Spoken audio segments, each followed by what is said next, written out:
Today's video is brought to you by Assassin's Creed Shadows, available now.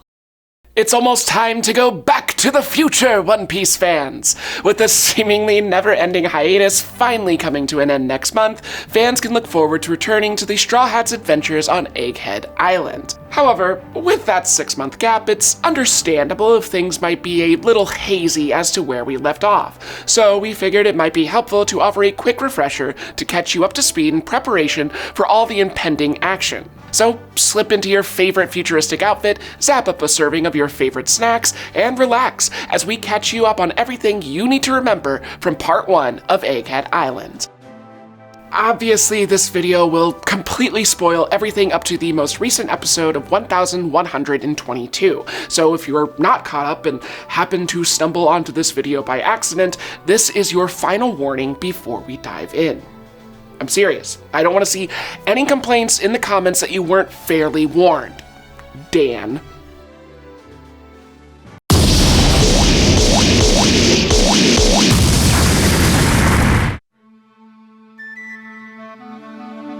After the epic conclusion to the Wano arc, a few key changes occurred in the wider world of One Piece that the Straw Hats caught up on in the aftermath of their battle with Kaido. Marine Captain Koby has been captured by the Blackbeard pirates. Sabo of the Revolutionary Army has disappeared from the Reverie after purportedly assassinating King Cobra of Alabasta. And, most importantly, the 4 Emperors of the Sea have 2 new members. With the defeat of Big Mom and Kaido in Wano, the world government quickly scrambled to find replacements for this essential power system in the world of One Piece.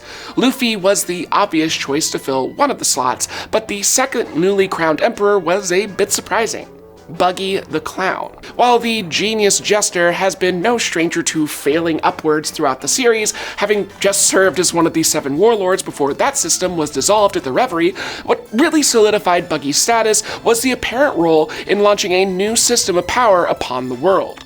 Cross guilds. After the aforementioned dissolution of the Warlords of the Sea, the former warlords lost all protections they once held under the world government. These newly rebranded pirates were almost immediately hunted down and surrounded by the Marines. This led Crocodile to seek out Mihawk and eventually Buggy to form a new criminal enterprise. Essentially, the scheme was to create a new bounty system within the pirating world that would turn the tables on the Marines, putting high-priced rewards on the heads of the highest-ranking officers for pirates and civilians from across the sea to go after. Although Buggy's status as the mastermind behind this organization was unintentional, Croc and Mihawk eventually saw the advantage of letting Buggy take all the heat along with the glory, and begrudgingly accepted the perception that they were his subordinates. With the new status quo set and Wano in good hands, the 3 captains of the worst generation prepared to set sail. At the same time. As the egos clashed, the captains came to a solution. With 3 different islands ahead and their alliance no longer necessary, they'd each chart a course in a different direction and go their separate ways. Law set his sights on Winter Island, putting him the farthest ahead. Kid beat Luffy in a game of chance to pick the middle island, Elbaf, and Luffy was left with the final and closest island, Egghead. After saying their goodbyes, the 3 ships set sail for the horizon, and the Straw Hats were on their way to the next adventure. We'll get back to that in just a moment, but first a quick word from today's sponsor, Assassin's Creed Shadows. If you're a big fan of Makenyu's portrayal of Zoro in One Piece, get ready, because he's also in Assassin's Creed Shadows. The game takes you back in time to 16th century Japan, where you become the legendary samurai Yasuke and the ninja assassin Naoe. Together, you'll battle everything from deadly enemies to the unpredictable elements in your quest to free the people of Japan from their oppressors. However you want to play, the choice is yours. Assassin's Creed Shadows is available now on PlayStation 5, Xbox Series X and S, PC, Mac, and Amazon Luna. To learn more, check out the link in the description below.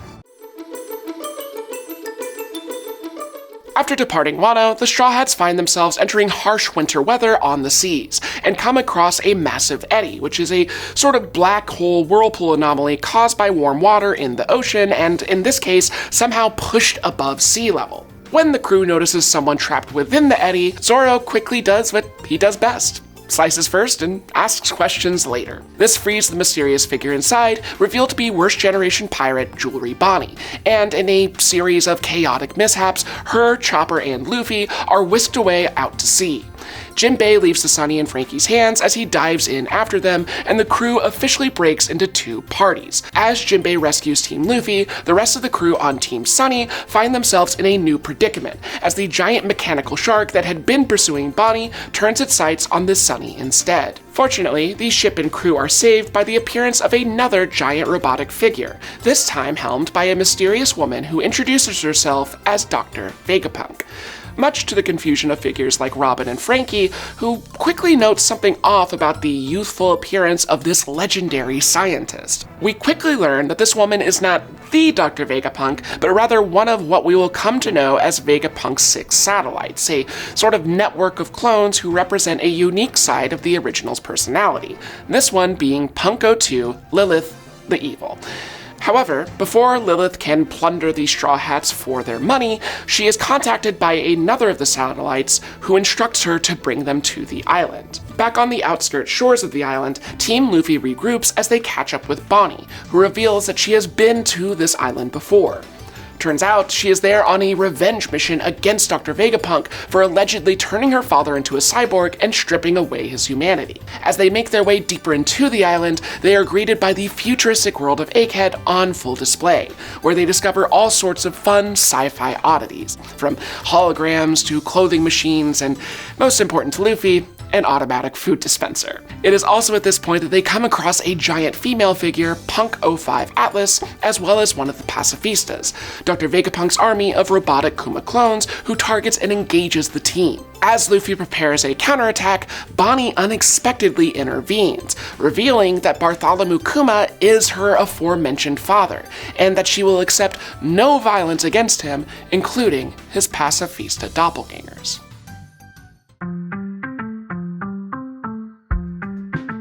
Now, much of the Egghead arc involves jumping around to many storylines happening across the world of One Piece as Oda lays the groundwork for this final saga.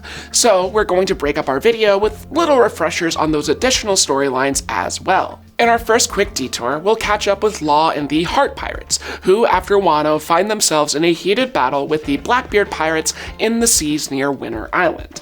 After Law and his crew are briefly force-femmed by Blackbeard's medic, Doc Q, Law quickly reverses the effects of the virus and goes on the offensive. Law puts up a valiant effort, but Blackbeard's newly overpowered crew of Devil Fruit users prove too much. With Law's submarine, the Polar Tang, destroyed, the battle eventually makes its way onto Winter Island itself, with only Beppo and his gravely wounded captain remaining. However, as Blackbeard prepares to make his final blow and steal Law's highly coveted up fruit powers, Beppo makes a last-ditch effort to save his captain. Using a rumble ball gifted to him by Chopper in order to go so long without the moon, the bestest boy Beppo manages to fend off the Blackbeard pirates long enough to make his escape with Law, fleeing into the sea and the unknown.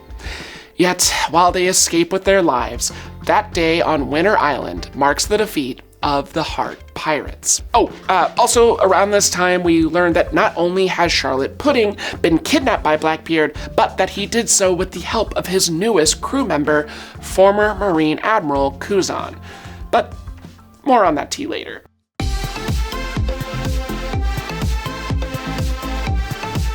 As Team Sunny formally arrives on Egghead, Zoro and Brook stick back with the ship as the rest of the crew is escorted into the Labophase by Lilith. Along the way, the crew gets separated from Lilith and stumbles across a strange, seemingly younger version of Jinbei, who attacks them using what appears to be the devil fruit powers of Senor Pink, a member of the Doflamingo family the crew encountered on Dressrosa. This little guy is what we will come to know as a Seraphim, but more on them in just a bit. After a brief but intense battle, we are then introduced to several more of Vegapunk's satellites: Punko 3 Edison, Punko 4 Pythagoras, Punko 6 York, and Punko 1 Shaka, who instructed Lilith to bring the crew to the island. Shaka, the embodiment of Vegapunk's good, offers insight into several aspects of the island and Dr. Vegapunk. Most importantly, he divulges key information about what happened in the aftermath of the Buster Call on O'Hara, where the Marines quite literally wiped Robin's home island and its people off the map for the crime of learning too much about the dark secrets of the world. We learned the original Vegapunk visited the island after the infamous attack and, to his surprise, discovered the scholars had managed to preserve much of their library of knowledge and research by tossing it in a lake at the center of the island. Upon his arrival, Vegapunk had found a recovery mission already in progress, where several giants of Elbaf, led by Robin's childhood savior Saul, had come to salvage this invaluable treasure. The news of Saul's survival was an unexpected surprise and obviously brought tears to the eyes of Robin, me, and every fan watching, if we're being honest. Not only that, but we also learned that on this visit, Vegapunk encountered another old friend and Luffy's absentee father, Monkey D. Dragon. It turns out that the O'Hara incident was actually kind of the catalyst for the formal creation of the Revolutionary Army as well, where Dragon would go on to recruit fellow members like Iva and Kuma to wage war on the world government. But we'll learn more on that later. And Chaka also informs them that Vegapunk continued to research the Void Century as well. You know, the mysterious period in One Piece history that the world government has done everything in its power to keep secrets, and now they want to kill Vegapunk for it as well, meaning that Egghead is basically poised to become the next O'Hara any second now. And by learning all of this, they'll also want to kill the Straw Hats as well. I'm sure it'll be fine.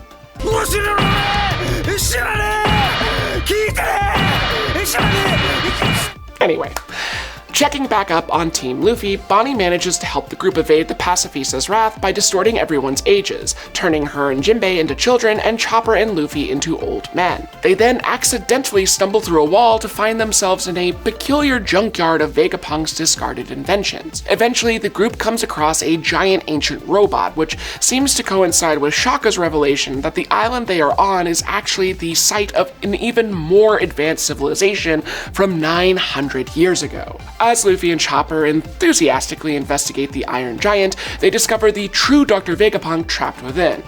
Once freed, Bonnie attempts to attack Vegapunk with a laser sword, but unintentionally draws a swarm of bugs that cause her to pass out. With Bonnie's fury subsided, the good doctor explains a number of things. How the satellites work using his massive brain in the Labosphere, a result of his devil fruit offering him endless knowledge in an ever-growing brain, his involvement in creating the artificial devil fruit that Momo ate at Punk Hazard, which he comically deems a failure because the dragon was pink, and the origin of the Iron Giant. Apparently, 200 years ago, the giant had mysteriously attacked Marijoa, the holy land of the world elites atop the Red Line, only to just as mysteriously run out of energy and be ordered for destruction by the world government. Fortunately, like Vegapunk, the curiosity prevented scientists from ever following through on those orders, and it was brought back to the island where it has remained ever since. Vegapunk seems to have a particular fascination with tapping into this ancient civilization's energy source, which leads him to finally, and most importantly, make a request to Luffy: help him escape the island. While we let the weight of the situation mounting on Egghead set in, let's take another quick trip around the Grand Line to check in on how our other captain, Eustace Kid, is doing.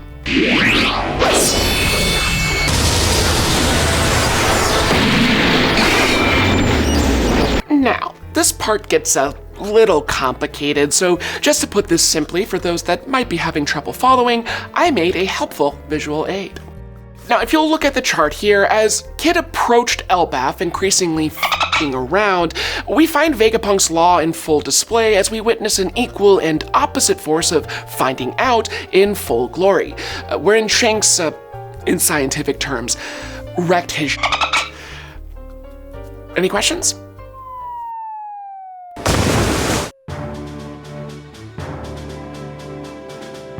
Back on Egghead, the situation intensifies as a new threat approaches the island, the elite government agency, Cypher Pull Aegis Zero. You remember Cypher Pull? From Water 7? Cat guy? Who's up to? Pigeon with the little hat? Well, they're back. In Pog form. Well, maybe not Pog form, but they are sporting spiffy new all-white outfits and a new number. Led by Rob Lucci with more than a chip on his shoulder, and a mission to assassinate Dr. Vegapunk, the team arrives on Egghead under the pretense of returning S-Bear, Kuma Seraphim. However, things quickly escalate as Lucci KOs Atlas, and the government agents come face to face with the new Emperor of the Sea. With Dr. Vegapunk having pieced out back to the Labosphere with Bonnie and Lucci itching for a rematch, Luffy jumps at the opportunity to duke it out with his old rival Pigeon Guy. The two waste no time showing off their newly awakened Devil Fruit powers, essentially the unlocked full potential of a user's ability to prove just how strong they become since their last encounter, as they clash across the futuristic cityscape. Having not gotten a chance to see Luffy's transformation on Wano, the battle also serves as an introduction to Gear 5 for most of the Straw Hat crew as well. Vegapunk also formally reveals what we, the audience, learned during his battle with Kaido, that Luffy's fruit is in fact not the Gum Gum fruit, but rather a mythical Zoan of the sun god Nika. This proves to further build the importance of Luffy's Devil Fruit, as Vegapunk confirms the legendary status of its power, as well as the mythology behind the joyful warrior of liberation, Nika. As the battle between Luffy and Lucci plays out, Vegapunk calls in reinforcements in the way of marine scientist Sentomaru and the Seraphim.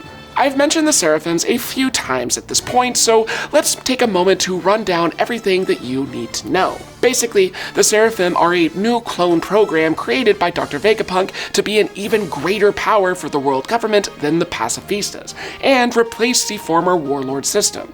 In fact, they are quite literally each modeled after the former Seven Warlords, Kuma, Boa, Jinbei, and Mihawk, as we'll see on Egghead, as well as Doflamingo, Gecko Moria, and Crocodile. However, they are not simply robotically enhanced clones like the pacifistas. Rather, they are genetically enhanced with the traits of Lunarian warriors like Kaido's right-hand man King, sporting darker skin, black wings, and a burning flame on their backs. Oh, and almost superhuman strength and endurance. Not only that, but Vegapunk reveals they also are infused with a special kind of synthetic blood that replicates and enables them to have the power of existing Devil Fruit users, explaining how Jinbei's Seraphim is able to use Senor Pink's powers, even though he is still very much alive and locked up in Impel Down. Unfortunately for the Cypher Pull agents, the Seraphims operate on a command hierarchy, with the 5 Elders having top control, Vegapunk and his satellites having priority below them, Sentomaru ranking below them, and finally anyone with the proper command chip like CP0 holding the lowest rank of authority. This means that Sentomaru's orders overrule Cypher Pulls, as he directs the Seraphims to aid in the battle against Lucci and his team. However, there is one important caveat. Whoever is giving the commands to the Seraphim must be physically present. That means that even if someone with higher authority issued orders via a transponder snail or speaker system, it would not supersede the Seraphim's most recent instructions. So the 5 Elders couldn't just call up and be like, "Howdy, Seraphims, kill everybody." I don't know why the Gurusai would say howdy in this hypothetical, but that's beside the point. Knowing this, Lucci quickly turns his sights on Sentomaru, looking to take him out so he can regain ranking authority over the Seraphim. Luffy and the rest of the team manage to escape on a rocket train up to the Labosphere. As the action shifts up to the lab, another enemy from afar enters the scene, as Kizaru formally calls in, or snails in, a buster call from a nearby ship, and an even greater threat soon looms over the island. As things continue to heat up on Egghead, let's take a quick break to talk about Luffy's not-dead brother Sabo and the Reverie. If you don't remember, the Reverie is the grand summit of all the world's leaders that takes place in Marijoa every 4 years. Think of it as a sort of One Piece's version of the United Nations. And let me tell you, this year's Reverie had everything. Mermaids, murder, Chalos getting assaulted in dramatic fashion, and just when you think it's all over, crucifixion. The hot ticket of the Reverie, though, is the Revolutionary Army's mission to save their former comrade-turned-robot slave, Bartholomew Kuma. As several members of the army storm Marijoa to secure the Bear Man himself, Sabo infiltrates the castle in search of the keys to remove Kuma's explosive slave collar. While roaming the halls, he runs into Jewelry Bonnie. Sabo passes the keys on to his fellow revolutionaries as he and Bonnie make their escape from the castle. After sending Bonnie off on her way to Egghead, Sabo decides to slip back into the castle and into the sacred throne room where King Cobra is meeting with the ultimate government powers in the world of One Piece, the 5 Elders. Now, if you don't remember King Cobra, he's the father of honorary Straw Hat Nefertari Vivi and the ruler of the desert kingdom of Alabasta, which Luffy and his friends helped save at the beginning of their journey on the Grand Line. Things take an unexpected and murdery turn, though, when Cobra asks too many D-related questions. Soon, the symbolically empty throne is suddenly occupied by the shadowy Emperor and series' big bad, Emu, who gives the king a quick stabbing for bringing up their least favorite letter of the alphabet. Sabo jumps into action to save Cobra, helping the wounded king make a break for it. Sadly, Cobra sees the writing on the wall, however, and instructs Sabo to go on without him and save himself. Reluctantly, Sabo agrees, and Cobra makes one final request that he pass along a message to his daughter Vivi, letting her know that they too bear the will of D. Now, although we still don't know what exactly this means, the significance of that letter and the people who bear it in their names is one of the biggest mysteries at the heart of One Piece, and is sure to be critically important in the series' endgame. After all, our main character is Monkey D. Luffy. As Sabo makes his escape, we also find that he is not the only one spying on the secret Emu meeting. Turns out that the Trash King of Drum Island, Wapol, also happened to unintentionally hear more than he bargained for. In a totally calm and rational response, Wapol eats his way through the castle as he attempts to flee for his life, inadvertently rescuing Vivi from CP0 in the process. The two then escape the Reverie through the help of everyone's favorite sleazy media bird, Big News Morgans, who smuggles them away to safety in his news blimp. A perfectly normal sentence to say when it comes to One Piece. Likewise, Sabo also barely manages to slip out of Marijoa with his life, and is quickly framed for the murder of King Cobra by the world government. Sabo eventually makes his way to an island named Lucia, where he makes contact with the Revolutionary Army via transponder snail. Emu and the elders trace the communication, however, in order to have the island wiped off the map O'Hara style, this time using a mysterious and horrifying new weapon from the sky.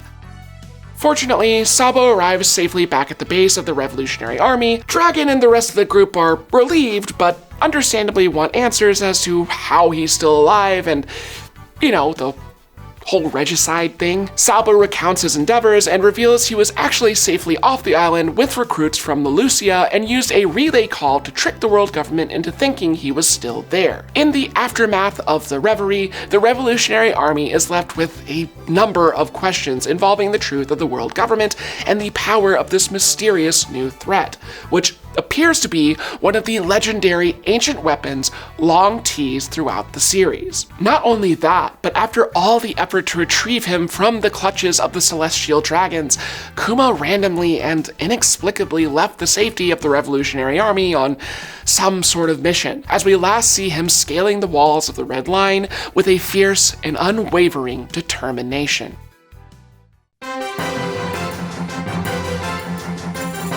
As Team Luffy arrives in the Labosphere back on Egghead, we learn that someone has disabled the shield protecting the lab. Even CP0 is caught off guard by this development, but they take advantage of the opportunity and follow their targets into the stronghold. The Cypherpole agents first stumble across the Sunny, which they attempt to destroy, but oops, awaken a cranky, napping Zoro instead. This leads to a rematch between the swordsman and Kaku, who has spent the last 2 years refining his draft combat skills. Another completely normal sentence in the world of One Piece. As this is happening, the Seraphims head into the lab, and poor Lucci and Kaku are done in by our first twist of the arc. That's right, baby, it's Traitors time! Turns out old Stussy is actually a clone of former Rocks pirate Buckingham Stussy and has been on Team Vegapunk this entire time. With a couple of swift chomps on Kaku and Lucci's necks, the pair are knocked out cold and shackled with Sea Prism Stone Cuffs, a special kind of restraint in the One Piece world that prevents Devil Fruit users from accessing their powers. While things take an unexpectedly positive turn outside the lab, inside things are turning into chaos as the Seraphim begin attacking, unfazed by even the satellite's orders. This raises the question, whose orders are they following? The only authority with higher clearance would be the Five Elders, meaning only one thing. There's a traitor among the Vegapunks. Back on the ground at Egghead, the Marines are still wreaking havoc, but Sentomaru turns the tide with a cavalry of Pacifista soldiers he adds to the side of Team Vegapunk. Meanwhile, as all this chaos is happening across the island, Bonnie and Vegapunk have been on their own sort of mini side quest, wherein Bonnie is taking out all her anger on the terrified scientist. After turning Vegapunk into a child, Bonnie eventually stumbles on a secret lab that contains one of her father's giant paw bubbles, similar to the one that Zoro encountered on Thriller Bark. However, rather than being a bubble of pain or nothing, if you ask Zoro, this one seems to be made of Kuma's memories, a sort of backup drive of his life, seemingly intended for Bonnie. Despite Vegapunk's pleas, Bonnie proceeds to approach the bubble and, with a touch, is whisked away into a brief glimpse of the sheer heartbreak that is her father's life.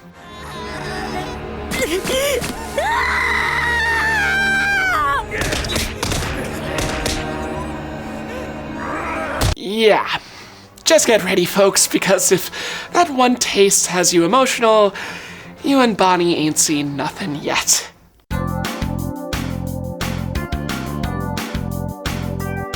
In our final detour of the season, let's catch up with Luffy's first friend of the series and everyone's favorite glow-up, Marine Captain Koby. Back in the initial aftermath of Wano, we learned of an incident on Amazon Lily, home of Boa Hancock, in the wake of the dissolution of the Warlords program. Not only had Marines, including Koby, invaded the island to capture her, but Boa and her people were soon under attack by the Blackbeard pirates as well. Without her government protections and Teach on the hunt for powerful devil fruits to steal, the newly crowned emperor saw this period of tumult as the perfect opportunity to snatch Boa's. The whole situation culminates in a sort of standoff, with Boa having turned both Marine and pirates to stone, and Blackbeard now caught in a bit of a stalemate. However, former Roger pirate and Luffy's mentor, Silvers Rayleigh, arrives to help defuse the situation, ensuring both Blackbeard and the Marines leave the island peacefully. However, not wanting to leave completely empty-handed, Blackbeard ultimately settles for kidnapping Koby and returning him to his headquarters on Full-Aled Island. Later, as Blackbeard is off-island battling with Law, Koby manages to mount an escape thanks to the help of former Thriller Bark pirate and Hot Topic enthusiast, Perona. Fortunately, his comrades in Sword, a secret agency of wildcard Marines operating outside the purview of the government, are also on the island mid-rescue mission to save him. And as things begin to escalate, who should join the action but the big man himself, Luffy's grandfather and Koby's mentor, Monkey D. Garp. Bursting onto the scene, the Marine hero makes his entrance in, well, let's say, dramatic fashion.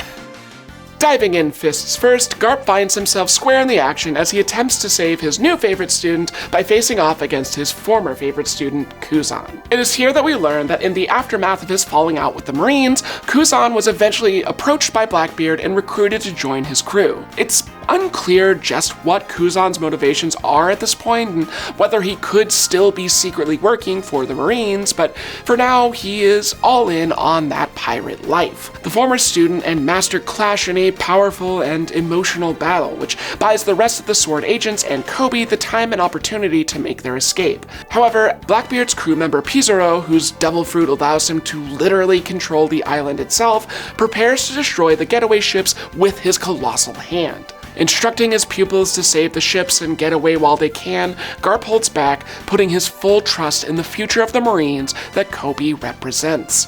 In the final climactic moments of the escape, Koby unlocks his true potential, using all that Garp taught him to destroy Pizarro's arm with one stunning punch that mirrors his mentor. It is a bittersweet victory, however, as he and the rest of the Marines are forced to follow their leader's orders and reluctantly leave Garp behind, sailing away to fight another day.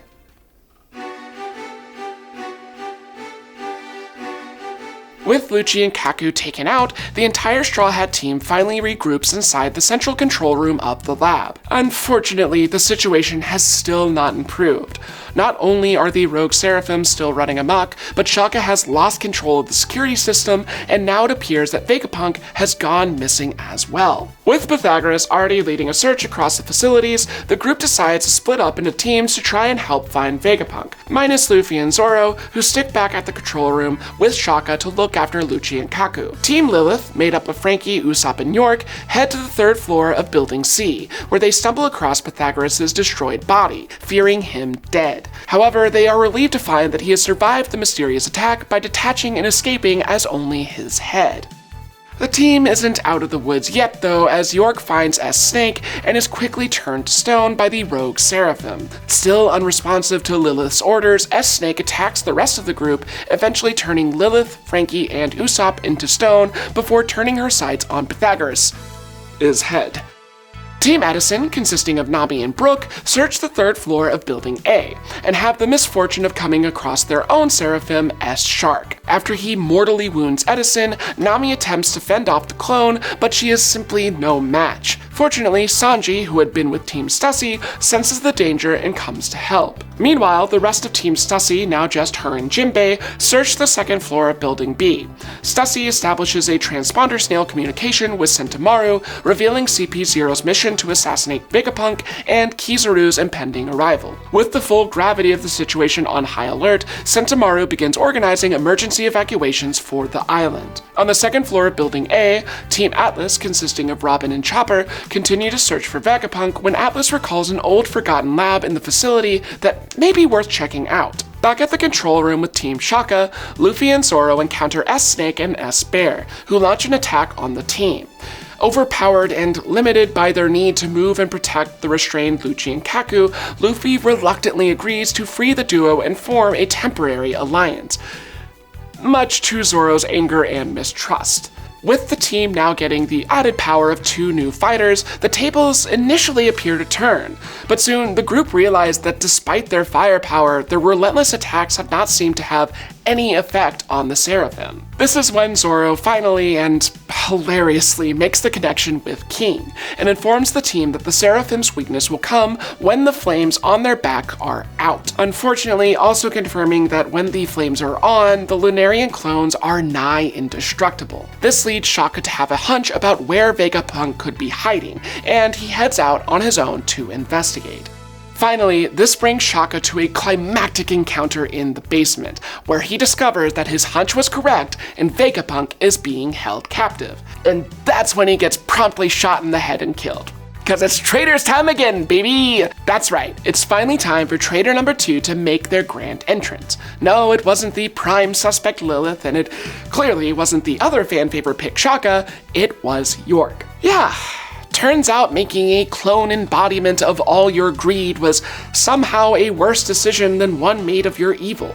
See, unlike most decent people in the series and the rest of her fellow satellites, York was awfully fond of the whole celestial dragon lifestyle of sloth and gluttony they have going on in Marijoa. So she cooked up a scheme to betray her creator and fellow satellites by tipping the world government off to Vegapunk's research into the Void Century, helping plot his assassination in exchange for being the last Vegapunk standing and named an honorary celestial dragon. When Cypherpole agents initially came to the island to investigate, they found no proof of York's claims. So when they left peacefully, York had to destroy their ships and capture them, keeping them hidden in the basement so that the government would have to send more and more agents and just eventually grow suspicious enough to just take action. So now, with the Cypherpole agents and Stella in hand, York approaches her creator, gun raised to his head, as she states the chilling final words that the world only needs one Vegapunk.